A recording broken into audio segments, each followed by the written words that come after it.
Hello everybody, hope you're having a wonderful day, and today we are backed out, way out, because we're going to take a look at this freaking thing. Yeah, that's right, this is a freaking crisp-shaped blade. This is a Voyager from Cold Steel Knives.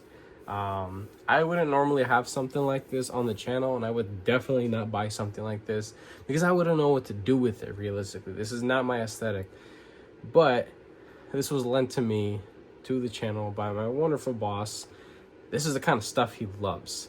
And he lent this to me just to check it out and make some content of it. And that's exactly what I'm going to do while avoiding to lose a finger or two. That triad lock is wild on this thing. It's very snappy.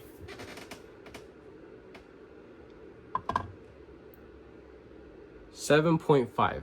Honestly, if you think about it, for the size that it is, that's pretty impressive. Now, I don't know if this is in particularly a lightweight variation, but you do have their like injection plastic scales. I forget what they're called. Full thickness steel liners that are recessed. You do have, again, the triad lock. If I called it the axis lock earlier, I'm sorry. This is the triad lock. There are T8s all over the place, which I just, it's beyond me. Excuse me. There are T6s all over the place. 6 here for the body, 3 for the clip. That's a lot for sure. T8 for the pivot at least, and for the stud, it's just a flat head. You can go take that off. Studs are pretty comfortable, placed well. Let's talk about this freaking thing. This thing is an AUS 10A, a product of Taiwan, which I got no complaints about. The blade material itself, I have sharpened it many times before. I used to have a Demco 8020.5 when they started putting those out. They started with the AUS 10A. A lot of people didn't like it. I was definitely one of them that didn't like it. But as I started using the knife, as I started sharpening it, and that was a thick knife. It has thick stock, and it was thick behind the edge, and not really meant for like, super slicey tasks, but it grew on me. It did. And it led to me buying a full tie variation in 3V. I even ended up getting a G10 variation, S35VN, out of impulse because of just the passion and love for the 8020.5. Eventually, as other stuff came around, I decided to sell those off and, venture elsewhere. So I don't really have any other stuff that has AUS 10A or anything that is really equivalent to it.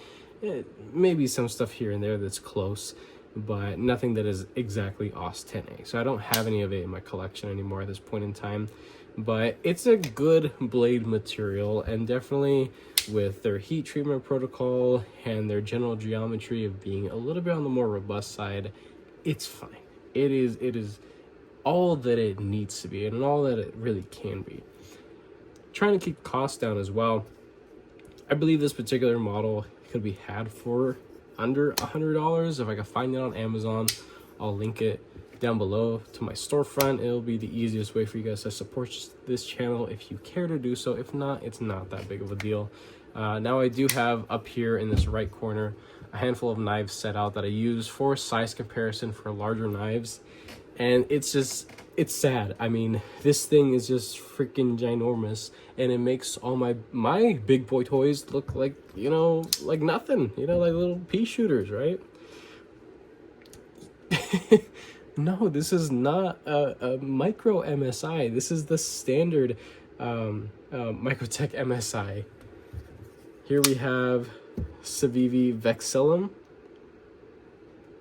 And looking at it through the camera, it gives me this perspective of, hey, it would be cool if there was like a medium or a mini Vexillum, because this is a big knife to me. Like, I have large to extra sized hands, but slimmer fingers. I mean, look how much handle I have left when I really, get up on it into that forward finger troll there. I mean, this is a real comfy knife, but it's a large, impractical knife for me.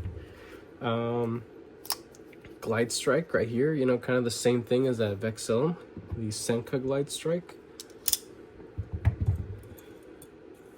And, you know, this 31 right here. This Sebenza 31. That's not a small, that is a that was a full size, that was a large Sebenza. Yeah, I mean, it's comical how huge knives can get that still fold and are somehow still practical in the pocket. Like this thing is long and slender, but it's not like crazy wide. I mean, if you look at it, like it's not that much bigger than the Vexillum here. It really isn't that much bigger. So, I mean, this is something that you would really need to dedicate a pocket to. Standard jeans or work pants should definitely accommodate the length of this thing as it is closed. I mean, I have knives that open up at full length and they're of this size. I mean, let me see something. Here we got a native 5. Yeah, there you go. There you go. That's it. Native 5 fully open is the same length as a closed Voyager. That's nuts. That is terrifying to open. It really is. The clip on this, and I have pointed this out a couple times to my boss, that you know, you have this giant crazy knife and so much of it sticks out of the pocket. Like, you have that much of the knife, a good like 1.5 inches sticking out of your pocket. It's not deep carry. The pocket clip isn't mounted up here because of the way that the handle shape is.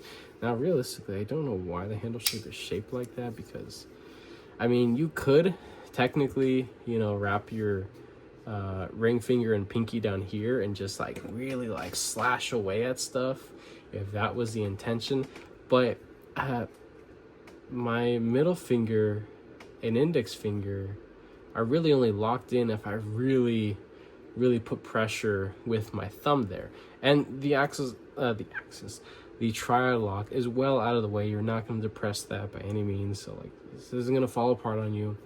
But you know, with this coming down to kind of like a curved inward tip, I can see this being, you know, self-defense, just slashing at stuff. It's not very comfortable. Now, if you're here, to me, that's a lot more comfortable. Your pinky finger kind of wraps around right there. Index finger up here is well sculpted. And then thumb here. And there's also even this little space that kind of dips down.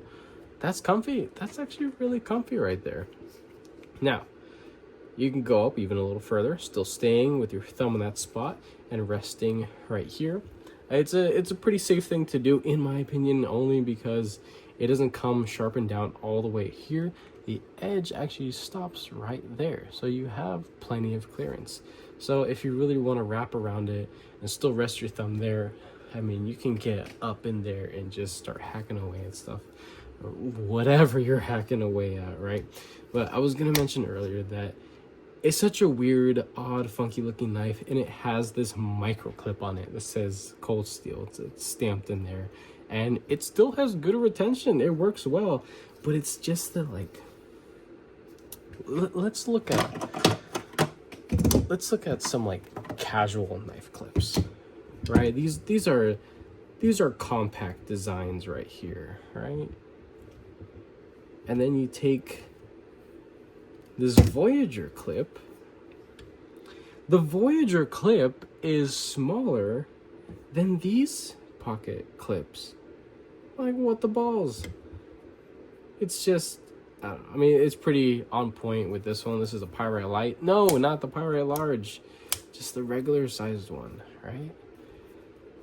But it's got me thinking that when other content creators or other individuals within the hobby complain about pocket clips being too large, kind of like how it is here on the Native 5. I still love this knife. It's great. It's fun.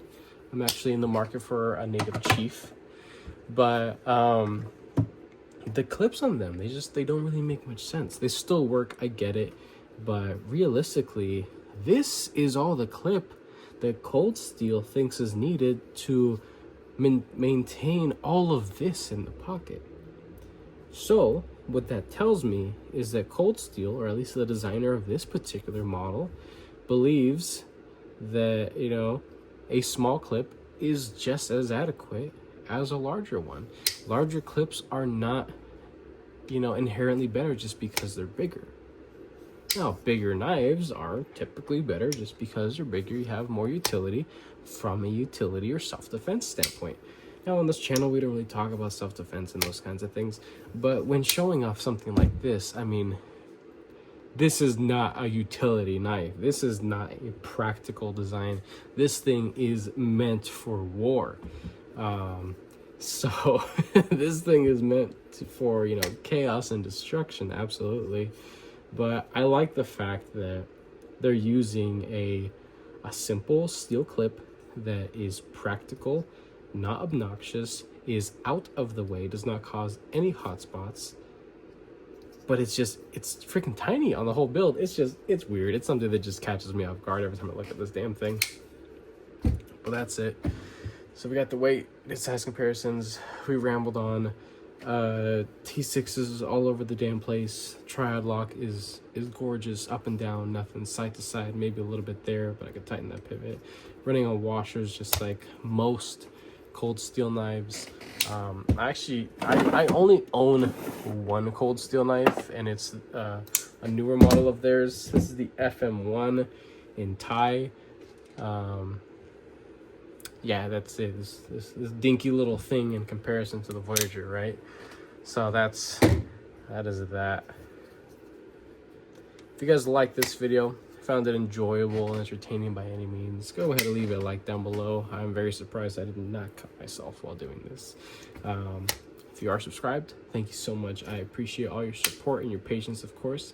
If you are not subscribed, please consider subscribing, because I play more videos and content coming your guys' way. And with that being said, I hope you have a wonderful rest of your day.